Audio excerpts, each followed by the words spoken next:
Okie dokie, a podcast for those addicted to the study of Scripture. Welcome, fellow addicts. This is your safe place to OD. Samuel! Here I am. What are we going to talk about today? Today we are still in the Gospels. This is Gospels 48. Last week we continued Jesus' teachings using the parable format. Yeah. He started to introduce more nuances about his teachings about the kingdom, like such as the parable about the treasure in the field and the merchant in search of pearls. Yeah. This aspect of leaving behind all of your previous ties and holds to the world, your materials, your hopes and dreams in order to pursue this God and this Messiah and this message of repentance and redemption in the world that's going to ultimately lead to the kingdom on earth. And then we left off with Jesus kind of getting a little bit heavy, throwing in some eschatology stuff about good fish and bad fish. And Paul, you and I talked a bit about what does that look like for humanity when the kingdom is coming, and what is the actual benefit of being a part of the kingdom. Yeah. And Jesus is going to have some poetic comedy timing with this next verse that we're going to start off with today. That's right. Yeah, we can't get away from the fact that being a Christian is a high calling. It's just a fact. We got to get used to it. But yeah, we had to leave off at this really weird spot. We're starting in Matthew chapter 13, verses 51 and 52. And it says this: "Have you understood all these things?" And they said to him, "Yes." And he said to them, "Therefore, every scribe who has been trained for the kingdom of heaven is like a master of a house, who brings out of his treasure what is new and what is old." So, okay, have you understood? And they answer yes. Obviously, we would all be forgiven for snickering a little bit, because really, do we all understand these things? I don't know. But, I mean, it'd be the same if he asked any of us. And now this, okay, some people call it a parable, other people's don't. I don't know. I don't really care so much one way or the other. But if it is a parable, well, then it's also about the kingdom. Surprise! Sorry, I had to throw that in there. Every scribe who has been trained for the kingdom of heaven. What is this even talking about? So let's just talk about scribes for a second. Their primary purpose, we could say, is in writing, scribing, as it were. But on a practical level, the scribes were very often teachers. That's what they did.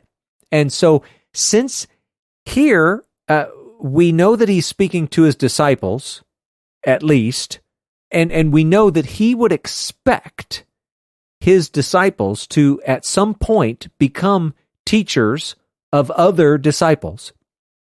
Well, then I guess, when it's saying that every scribe who's been trained is like a master of a house, well, okay, we're probably talking a little more of the teacher side, right? That seems appropriate here anyway. So I thought that was important to bring up. And then it does this weird thing. It says he brings out of his treasure what is new and what is old. And so that's kind of a weird image for us. I don't know that fits really good with anything that we have today. So maybe let's say this much, that practically speaking, this treasure that we're talking about, well, I guess you could say it's relative in that, if you're, let's just call you an ordinary guy of this time, of this place, well, your treasure might actually be things like, I don't know, old reliable farm implements versus new efficient farm implements or something, right? Something super, super practical.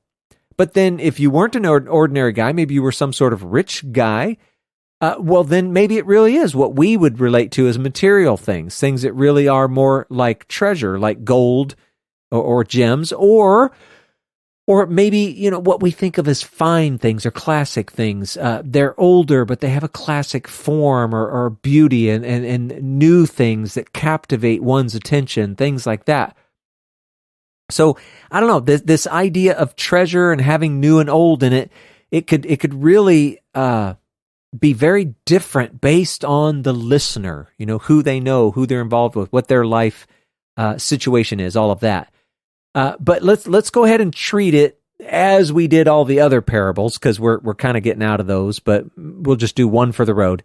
So the master of the house, you could think of them as a teacher. And I think we would have to say not just a teacher, but it's a teacher who is now also a disciple of Messiah, of the kingdom, of his kingdom message. And so then what are we talking about when we're talking about things that are old? He takes out of his treasure what is old. Well, that would have to be existing teaching on the Torah, on the scriptures, things that you already knew and understood. But then you also bring out what is new. Well, what is this new thing? Well, that's going to be Jesus's teaching about the kingdom and some of the kingdom implications and that kind of stuff. And we already know one really, really big message was this idea that the kingdom wasn't coming in just one big grand boom, here it is. It was something that was going to start small and grow over time. So that's the new.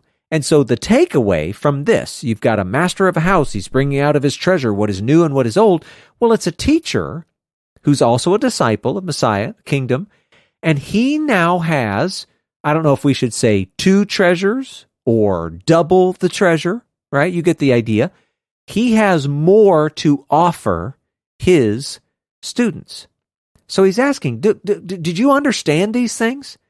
And they say, yeah. And he's like, well, okay, well, if you do, you've now got 2 treasures or double the treasure. You have what is old and you have what is new to bring out to those who visit your house, so to speak. Yeah, and I'm getting some new versus old wine vibes from Luke 5, like in Luke 5:39, Jesus says, and no one having drunk old wine desires the new, for he says the old is better. So like it affirms the value in the old, but it also prioritizes the new as well. Exactly. Yeah, that's so great. I'm so glad you remembered that. That is a perfect connection. So anyway, this kind of finishes up our walk through at least one big section of parables. And again, sorry we couldn't fit it in last week, but whatever. There you go. And now we have to segue into something completely different. But it'll be fun. So let's go there. Got anything before we move on, Samuel? No, I'm just interested to see what about this is different. Okay, well, here we go. Let's see. These sections are Matthew chapter 8, verses 23 to 27, Mark chapter 4, verses 35 through 41, and Luke chapter 8, verses 22 to 25. This time I've chosen to read from Mark. Seems to have a little more info, so here we go.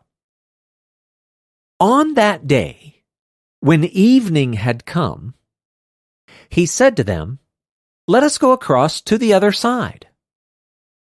And leaving the crowd, they took him with them in the boat, just as he was.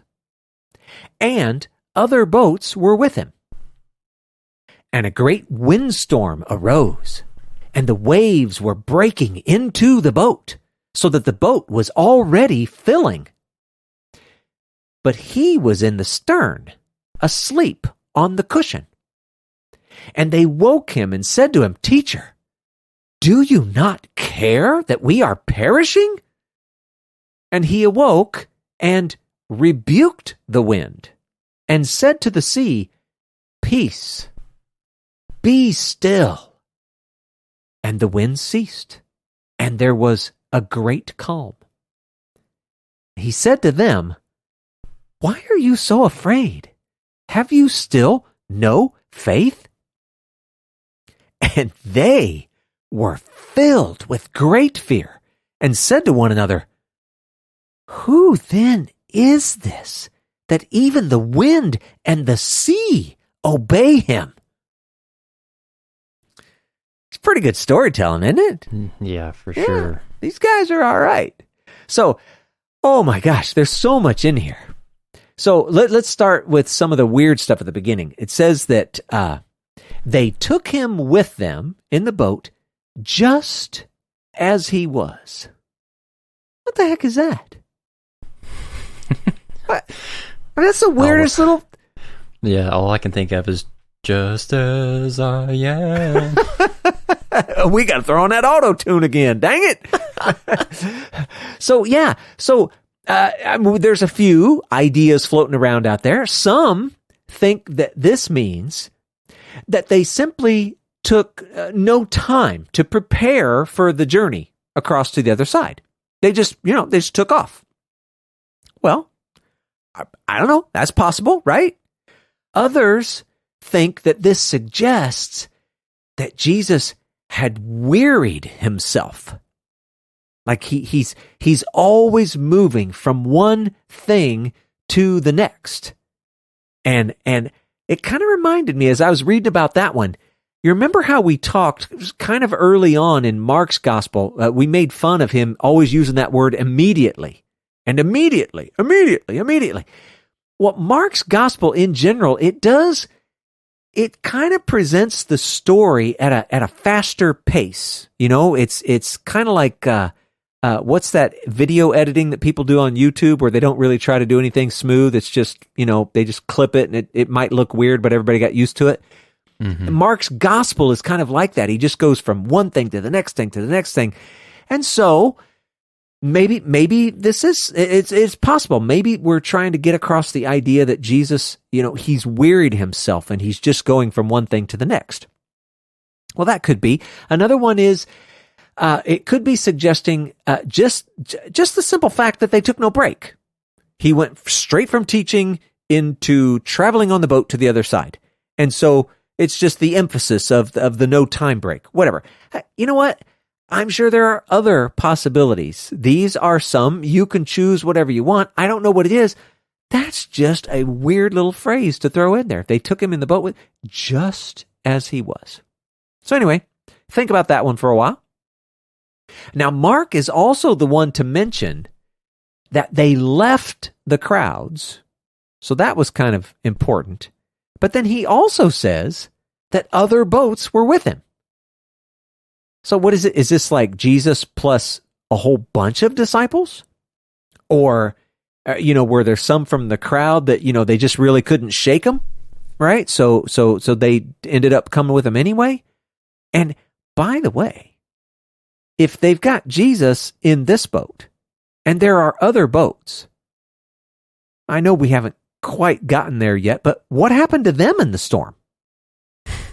I mean, this part that we read about here doesn't say anything about it. In a way, it's like Mark, he's kind of the king. He's quite the question raiser. Mm-hmm. He gives you a lot of information, and at the same time, it's like there's so much that he's not telling you. And then here's another thought. Say, remember how when we were going through the parables, and I kept having this problem with, okay, so right here, it sounds like they go off in private. But then by the time you get here, it seems like he's back with the crowds. You don't really... Well, over here, it says that they go in the house. But then he starts telling parables again. Are they still in the house? Well, here's another one. If he's teaching, and they immediately get into the boat, go to the other side, well, when did they have time to go off in private? I mean, so the storytelling as we go along gets really disjointed. And you know what? You just need to be a little bit flexible with that. Plus, we're probably not helping in this particular case because we're trying to go in chronological order. So, we're giving the sense that these should all sort of make sense and go in order, and they don't always. And so that makes it a little hard. Mm-hmm. But anyway, so there's Mark, that kind of stuff. But let's get back to the story. So this squall comes up. Isn't that a great word? I love that word. Yeah, a squall comes up, and it's sudden, and it's violent. And you know what? Don't underestimate this. This was a real danger. Under normal circumstances, you know what? They easily could have lost their lives. And the boat, it's filling with water. That's never a good thing when you're in a boat.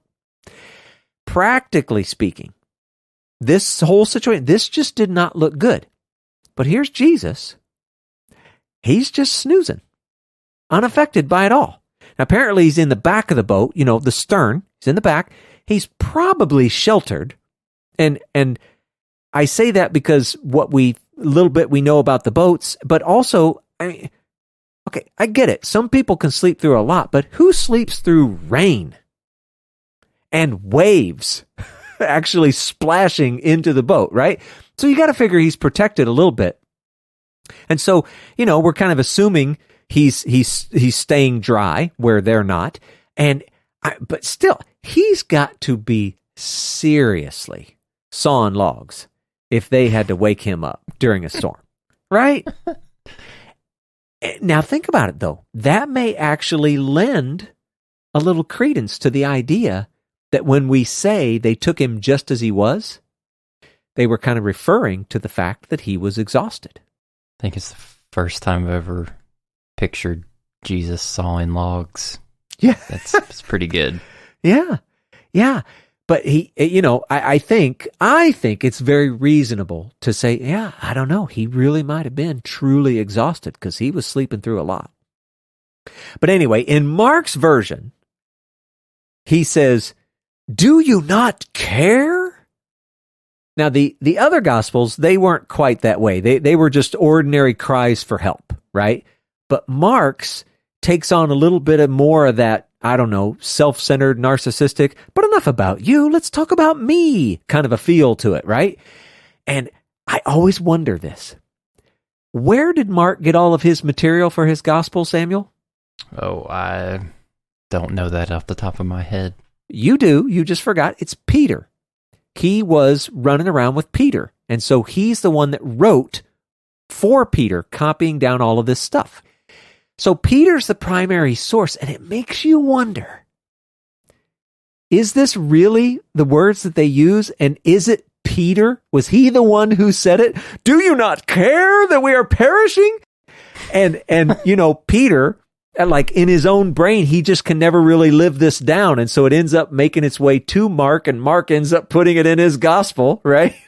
Well, it actually makes sense because I know that Marty Solomon suggests that each gospel writer has a different theme or different message, and that he suggests that Mark writes to a Roman audience, and Romans were immersed in this culture of Hellenism, which basically centers on the whole universe is centered on me as the individual. And so like that, it could have connected to Roman influenced listeners to have someone in this story respond that way, because that would probably be how they would have responded based on how they were exposed to their culture.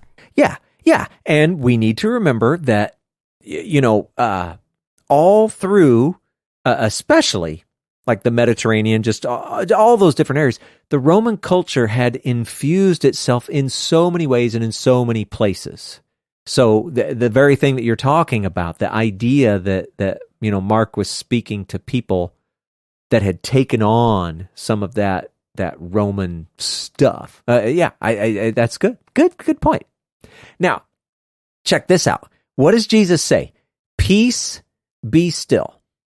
So first, Jesus rebukes the wind, and I get such a kick out of that. Just imagining rebuking the wind, because if we're talking about rebuking, and usually we're talking about people, we would say, well, I rebuked you. I gave you a severe reproof for being at fault. And this is a formal reprimand or an official, right, takedown. That's what a rebuke is. Jesus is doing that to the wind. That's just a crazy picture. Those words are amazing. Now, Matthew and Luke, they actually have him rebuking both the wind and the waves. In Mark, all he does is tell the sea to be quiet, right? It's just a crazy picture. But this peace be still, this is the same lingo, the same word that underlies when he was commanding a demon to come out of a man back in the synagogue. Remember that earlier in the earlier podcast, Samuel? Mm-hmm. You could go back to Mark chapter 1, verse 25, Luke chapter 4, verse 35. He says, peace be still. And it makes you wonder, exactly who or what does Jesus see? Is he seeing the world exactly the way that we did? Is he seeing something more, something different? I mean, who or what was he talking to? Was the wind really listening to him? Was the wave really listening to him? Is it really just wind and waves, or is there something behind it? And for that matter, you could sort of extrapolate that out and say, yeah, like in everyday life, is that really just, I don't know, like a fever or something? Or is there something behind that? And now all of a sudden in my head, I've got Morpheus. Do you think that's air you're breathing right now? Right? Nice. And I guess the reason I'm bringing this up is because I know what stories are coming next. We have to recognize there is both a spiritual reality and a physical reality. Mm-hmm. What we think of as creation and what there is outside of creation. And again, what is Jesus seeing? Who is he talking to? It's a crazy picture. And it fits really well with the Jewish thinking of the sea and waters being viewed as chaotic because they're going back to the creation story, and before God started ordering the physical matter that would eventually turn into the earth as we know it, it says that the Spirit of God was hovering over the face of the deep, and the Hebrew behind that is like tohu vavohu, which is like chaotic nothingness. So in Jewish culture, like there was apprehension with their relationship to waters because of that chaotic nature to it. And even if you think about the connection with the demonic, like that's an aspect of the created world that is not under God's order. Like that's chaos. So I absolutely agree that there's something deeper behind that. There's a spiritual component behind chaotic things that Jesus is maybe referencing here. Yeah. And in some sense seems to be kind of tapped into in a way that maybe we can't actually relate to. It's kind of a cool picture. But I love this next part. So he says to him, "Why are you so afraid? Have you still no faith?" Okay. For me, Samuel, this raises a very important question. Why wouldn't they be afraid? I would be, wouldn't you? Yeah. That is, it's crazy to me. What kind of faith did he actually expect them to have? I mean, were they supposed to, in their mind, they were like, okay, I have faith that God can keep his Messiah safe. And so I'm hanging out with him, therefore I'm going to be safe too. I mean, really? Is that a safe thought? Is that safe logic? I don't know. And they obviously didn't think so because they were afraid. How about this one? Were they supposed to have faith that Jesus himself had authority even over the creation? I mean, they knew Messiah was awesome and everything, but did they really think that he was going to step in to the role that they have only ever known that God does that stuff? I don't know. Was that Jesus' expectation? Were they supposed to have faith that, hey, Jesus is just doing what he sees his Father doing, and therefore there's no stopping it, so it doesn't matter what kind of storm you bring up, we're going to be just fine? I don't know, man. It still seems to me like this is just a really, really high bar. That if you were these guys, where you were in the middle of this kind of a storm, that you were somehow supposed to be okay with it. And I think in this, even though we can recognize like the humanity in the story and how, man, I don't know, I kind of understand what they were feeling, this actually stands, I think, for us as just a great metaphor for life. if we can somehow go back to this story and say, look at what they were in the midst of, and look what Jesus hoped or expected from them in terms of faith. And I don't know, in a way, we could look at it as impossible, or we could look at it as, man, I can stand firm in my faith through a lot. So I don't know. It's an amazing picture to me. Yeah, I mean, it's a tough thing to wrestle, because I was just thinking, like, I know that my aunt used to say this verse to me all the time whenever I was younger, and the King James version actually, like, I like the phrasing in that, but in Psalm 56:3, the writer says, "What time I am afraid, I will trust in thee," or like the modern English is like, "When I am afraid, I will trust in you." So it's almost like in that account, there's an expectation that you're going to be afraid, but then there's like a call and response to how do you treat your fear? Where do you run to? Who do you confide in? So maybe there was something with the disciples where they didn't know how to respond with their fear. They were responding incorrectly to their fear. Yeah, that's a good one, Samuel. That's good. Yeah, I'm just saying I feel a real empathy for these guys in this situation. And look at what they do. When this all is finished, Jesus has calmed everything. Look at this. Who then is this? They've seen Jesus do a lot of stuff. They've heard him say a lot of things up to this point already. This was beyond any expectation they had. And I said it before, only God could command or control the seas, the chaotic waters. And you said it, that those waters, they're the very essence of chaos in the Jewish worldview, and not just the Jewish, this time period. Buddy, they did a lot of sailing, but oh boy, they did not like the water. Badness, chaos lived there, right? But they believed he was the one. They believed he was the Messiah. And this was it was just marvelous. It was just awe-inspiring.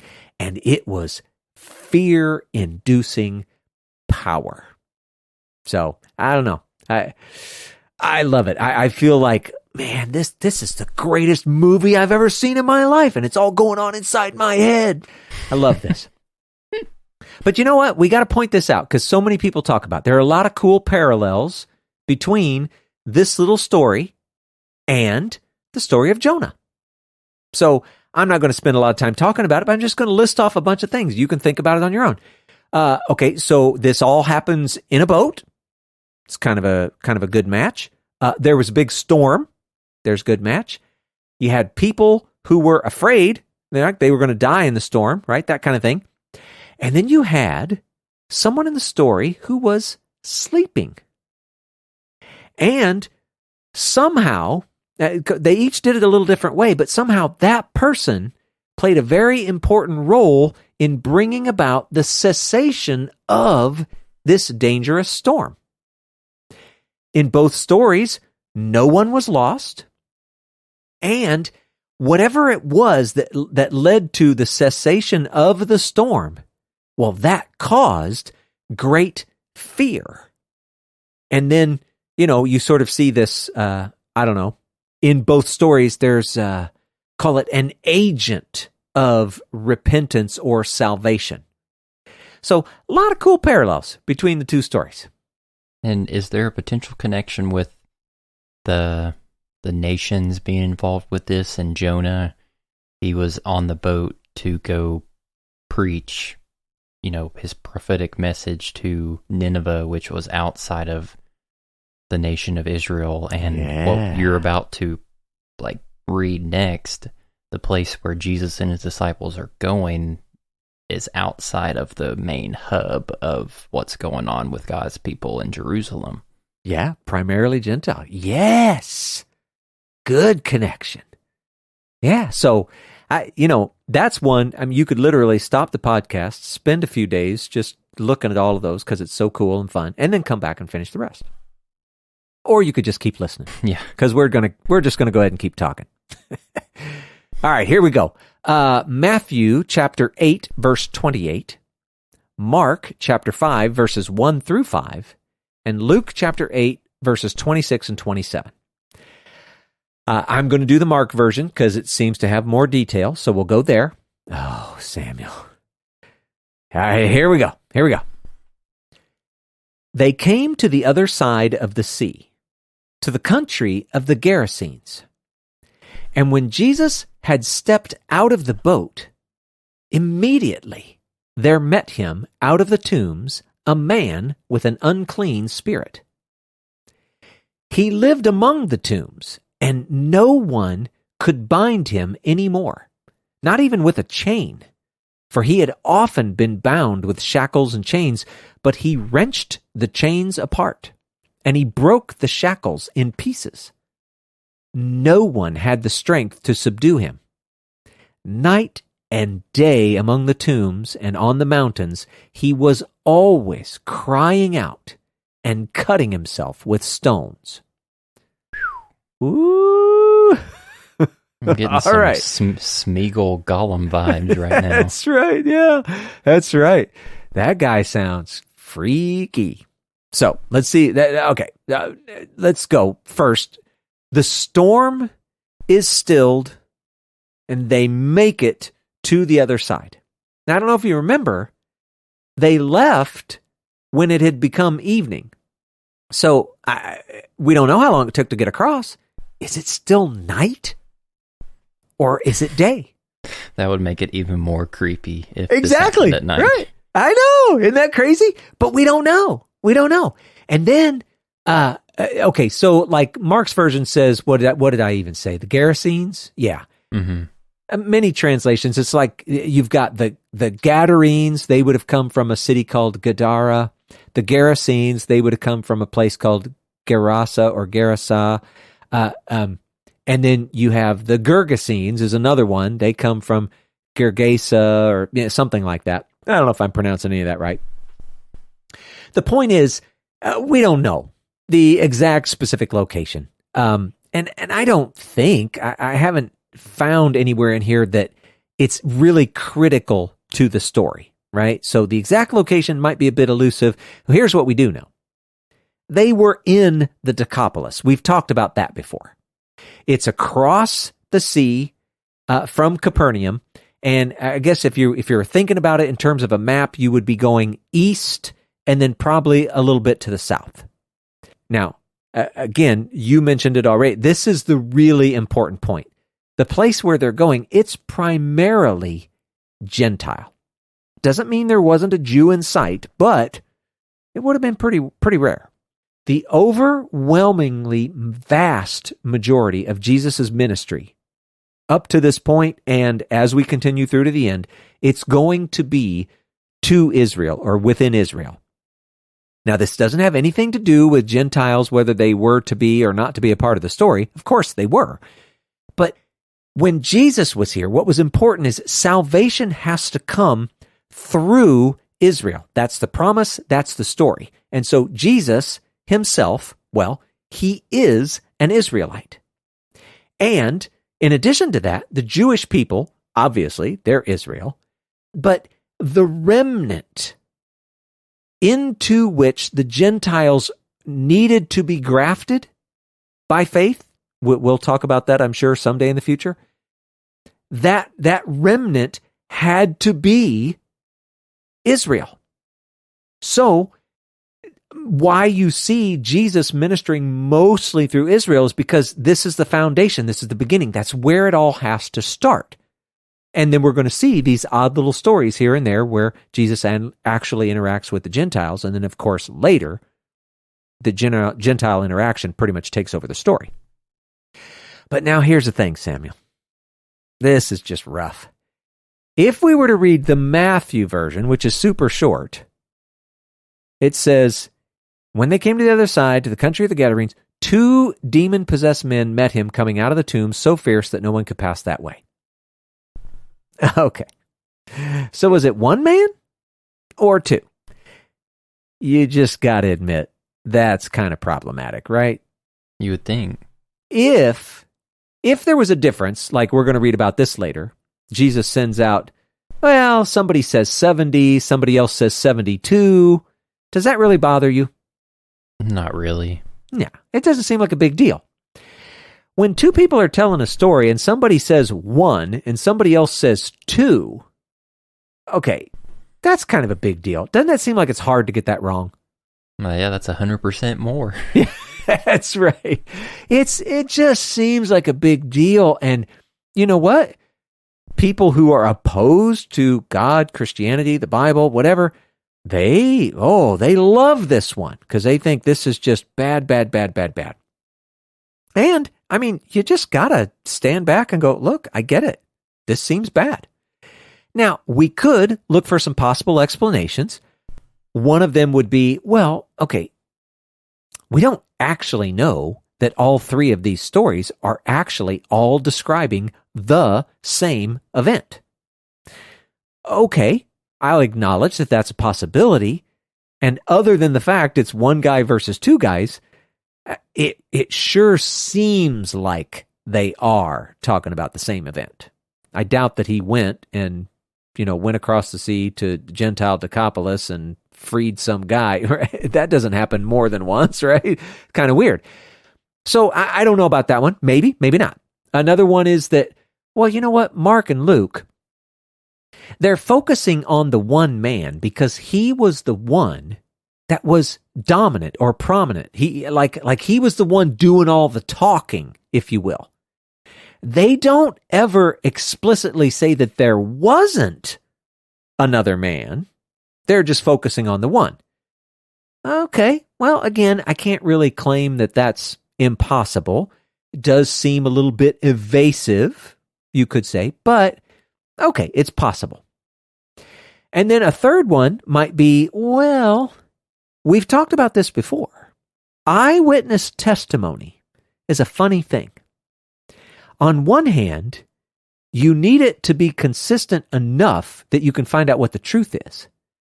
But eyewitness testimony is notoriously bad at details. They often differ in details and sometimes even really big, important details like, dude, was it 1 or 2?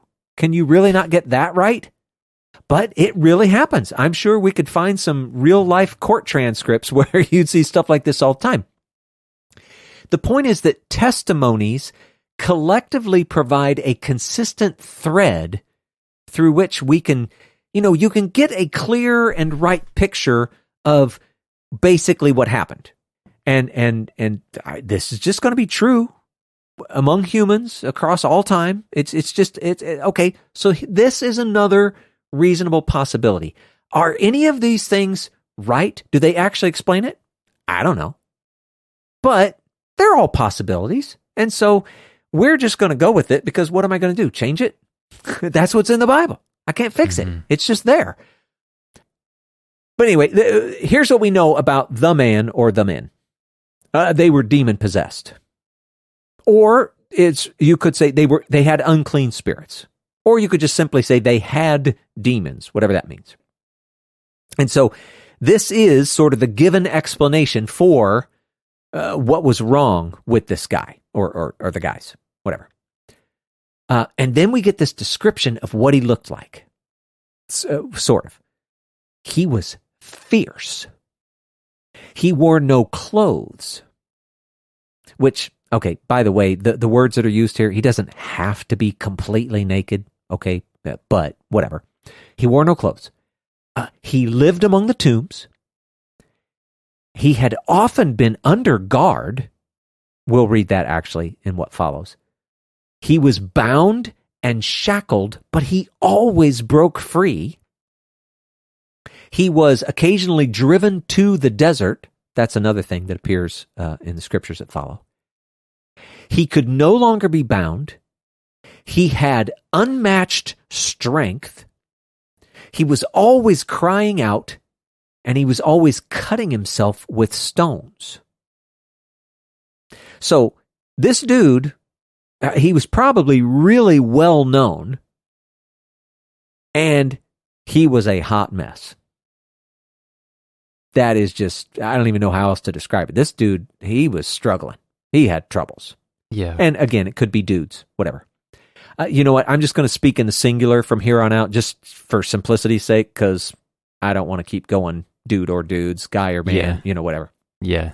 It just real quick before you move on, this point about the demonic man shows the legitimacy of like the power that demonic spiritual forces have within the created world, and that that shouldn't be taken lightly. Like, it shouldn't be overhyped and like you explain every single thing because of that, but it just shows that an enemy also contains power that is in opposition to, the protagonist in the story too, and that should be acknowledged.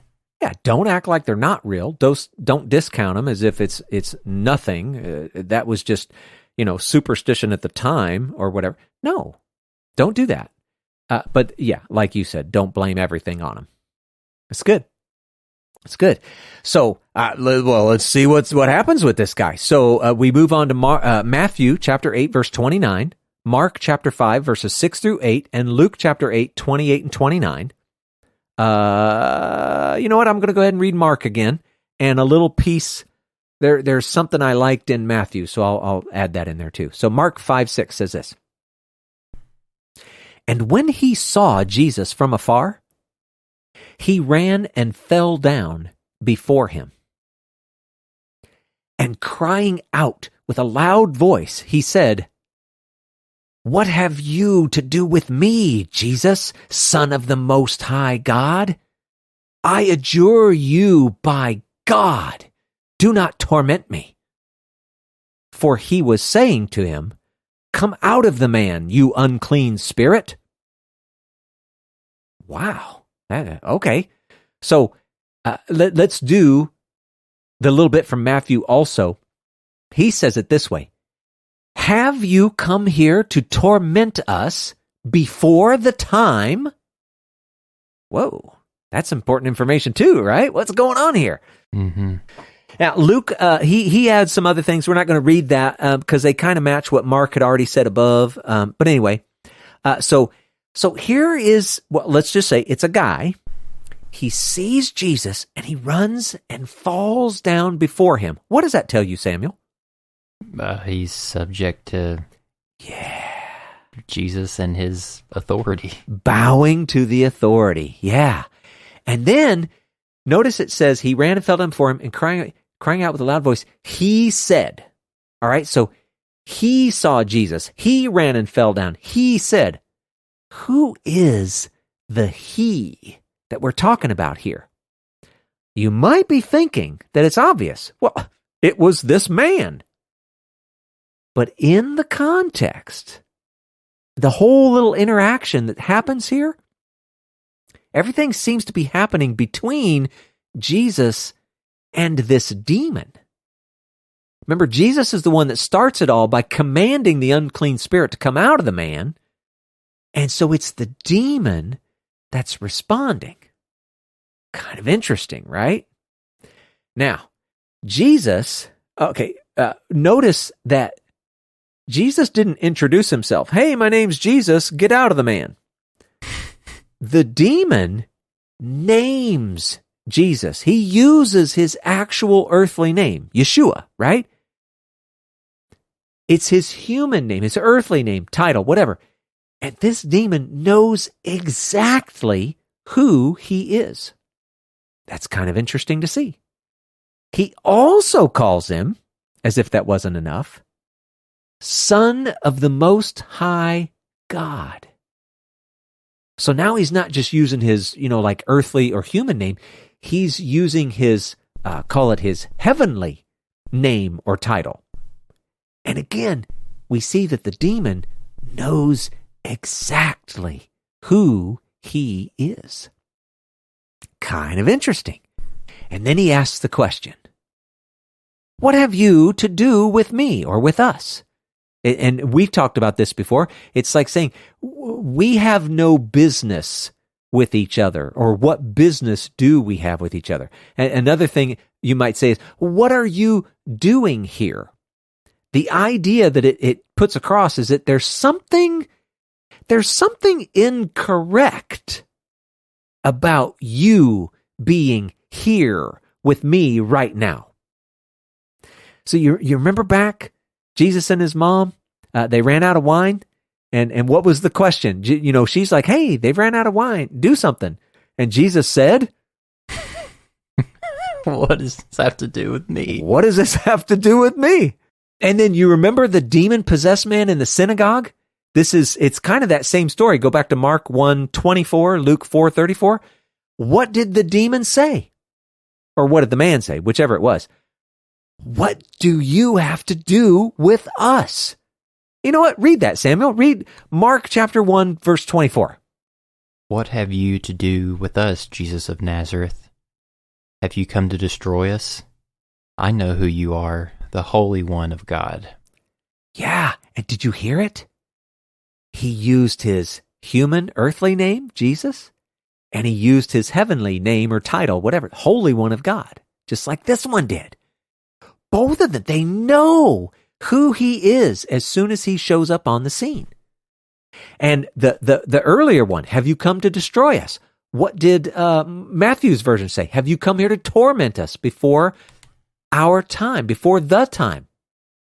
This is amazing what they know. Now, this whole thing about have you come to torment? Samuel, this is so good. Look at what he says in Mark. I adjure you by God, do not torment me. Okay, isn't that backwards? I mean, this almost seems like an anti-exorcism.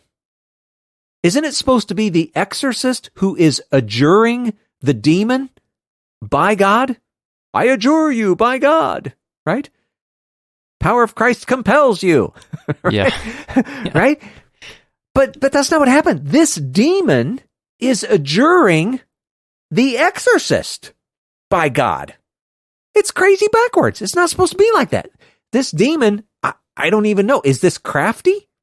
Is he in on some sort of power formula and he's trying to get the advantage by saying it first, right? Whatever. Well, and does that connect to, because I was going to ask a minute ago, because in the Mark version it says in verse 8, for he, Jesus, was saying to him while he was adjuring, Jesus was saying at that moment, come out of the man, you unclean spirit. So, I'm not questioning Jesus' power that he wasn't able to do it, but usually in past miracles, Jesus would say something and it would happen. He would touch a person and they would be healed. So why on this occasion did he already say, come out of the man, but then the spirit wasn't coming out? Yeah. And I'm not going to answer your question because it's coming up. Dang it. We're going to delve into that a little bit. So that's good question. Good question. So before we get there, now this demon, he actually seems a little confused. On one hand, he's acting like Jesus shouldn't even be there. He seems surprised. On the other hand, he's acting like he does expect, he has an expectation that Jesus will be his judge and tormentor. And so, in a way, Matthew kind of offers the little clarifying bit that we need. He's asking, why are you here before the time? So not only do the demons immediately recognize who Jesus is, but they have an expectation within the big story. They expect a time when Jesus will be the source of their judgment and torment. And I don't know about you, it's actually kind of weird that these demons, they're part of what we think of as the spiritual realm, not in creation, although they do operate here. It's weird that they have this relationship with time. Now, think about it. This was how many years ago that the guy said, why are you here? Or, why are you going to torment me before the time? 2,000 years ago? Yeah. It's like 2,000 years. So if you were seeing this, hearing this, talking about it way back when it was happening, you might be thinking, yeah, the demon thinks he's there before his time. He's only got 5, 10, 20, 30, 40 years left. No, Jesus was there thousands of years before the time, if you want to think of it that way. Well, and then that makes me ask, does that mean that the demonic, the spiritual enemy, they knew about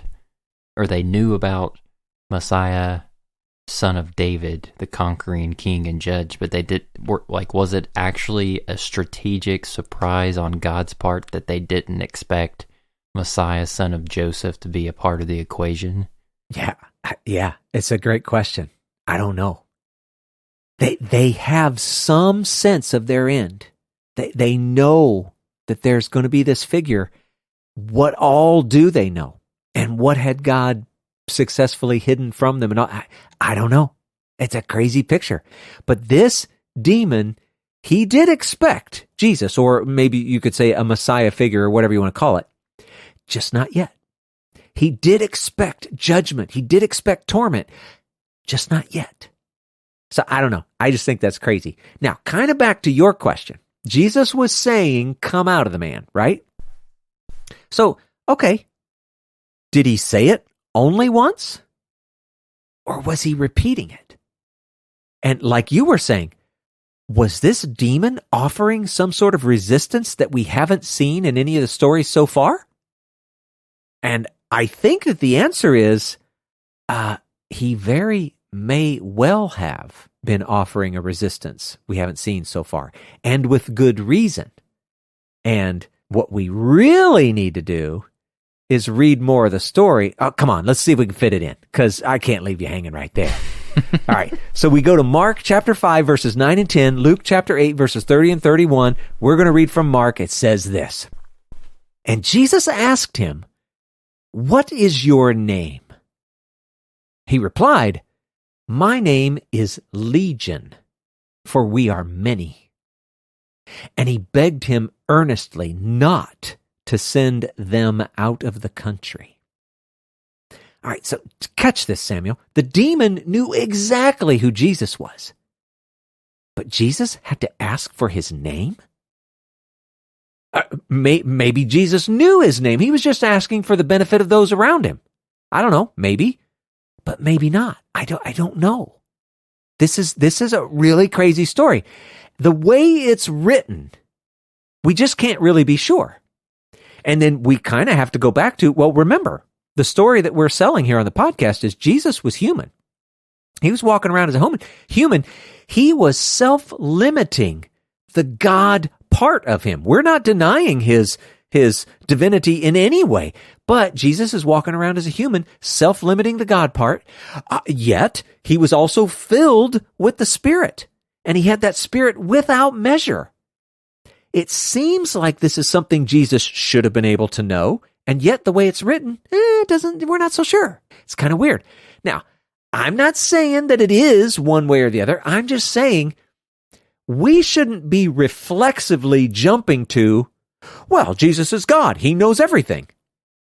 I don't think that's the way that you should picture Jesus walking around in the first century. I think that's pushing it too far. And let's just say this. If Jesus really didn't know his name and that's why he asked, okay, does this really diminish him as Messiah in any way? He died. He was resurrected. God has approved and proved this man. We don't care about any of that. That's all. It happened. But it makes the story really interesting. And that fits exactly with the aspect of Jesus showing some type of contention or tension with the enemy itself, especially if in the story Jesus had some initial resistance from the demon. Like, I don't think that should diminish, because I know a lot of people will play the OP card, the overpowering card with Jesus because of the God part, to say, like, all he had to do was speak or think or just exist and everything would have been made right. But I think that it touches more on his humanity and the self-limiting part to say, like, oh, it showcases the accomplishment of what he did do by showing that the potential power of the enemy in this battle and Jesus having to actually fight in order to prevail. Yeah, that's exactly right, Samuel. It's exactly right. Listen to what he says. My name is Legion. Okay, first we should probably step back for a second and say, okay, was that really his name? Or was he just given a description of like the group or whatever, right? We don't even know that. And when he says Legion, what's he actually really trying to communicate? I mean, let's get technical here for a second. A Roman legion had somewhere between 4,000 and 6,000 men. And I guess technically some horses and things as well. Okay, so this demon that was talking, was this just a braggadocious way of saying, hey, there's a bunch of us in here? Or was he really suggesting that there were thousands? Gosh. Now, right now, we don't actually know. But we could say this. It would really help us if we could only know just how many pigs were in a large herd. But we're going to have to wait for that, and I already know that's going to be the next episode. But the other thing is, check out this. Begged not to send them out of the country. Well, think about what's being asked there. It kind of suggests that maybe the demons are, I don't know, a little bit territorial. They wanted to stay in a geographic area. That's kind of a weird thought. Now, Luke says it differently. He says, begged him not to command them to depart into the abyss. Now, and again, what is it that the demons are asking for? It suggests that they kind of know what their ultimate destination is. Well, I shouldn't say ultimate. They definitely will spend a lot of time there during the kingdom. But they don't want to go there either. So you see, it's kind of weird. It's like the demons have a preference for where they want to be, which, I don't know, that's just kind of a weird thought to me. And I would also add that that language almost kind of suggests that the demons are parasitic in nature. Oh, yeah. It's almost like they know that if they're not attached to a location where people are, that they can overcome and possess, then they can't exist in the way that brings the type of destruction and chaos that they're known for. So yeah. That's another thing that came to mind for me. Yeah.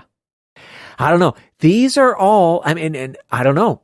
These stories, especially this one about this demoniac, these are question raisers. I mean, there's so many questions we could have through here. I'm raising some. I'm sure people have many more than I do. But it's showing us some really interesting aspects of the bigger picture. And, boy, talk about a cliffhanger. We are stopping, Samuel. We got to stop right here. Yeah. The listeners should treat this episode like a good piece of Laffy Taffy, and you should keep chewing on it. That's right. And don't pull your teeth out by accident. Yes. All right. Well, Samuel, let's cut this thing off. We do have to cut it off, but one quick announcement before we let our listeners go. If people have been following along with our sporadic interview series, last Wednesday we released part 1 of our interview with Dave and Caitlin from Blue Gospel Scripts out of Denver, Colorado. Well, that conversation is not finished. We still have another hour of time with them, and this next Wednesday we're actually going to release the second part of that episode with our conversation with those two great human beings. Yeah. And again, we're tacking a song on the end so that it's not just that you got the awesome interview, but you got the bonus. You get to hear some of their music. It's awesome. Okie dokie. Most! Thank you for listening to the Okie dokie Most podcast. Don't forget to subscribe so that you never miss an episode. And be sure to leave us a rating and a review to let us know how this content is impacting your life. You can find out more information about the podcast at www.okidokimos.com. And if you'd like to get a hold of us, please feel free to send an email at okidokimos@gmail.com. And until next time, we hope and pray that you will do your best to present yourself to God as one approved, a worker who has no need to be ashamed, rightly handling the word of truth. We'll talk to you again soon.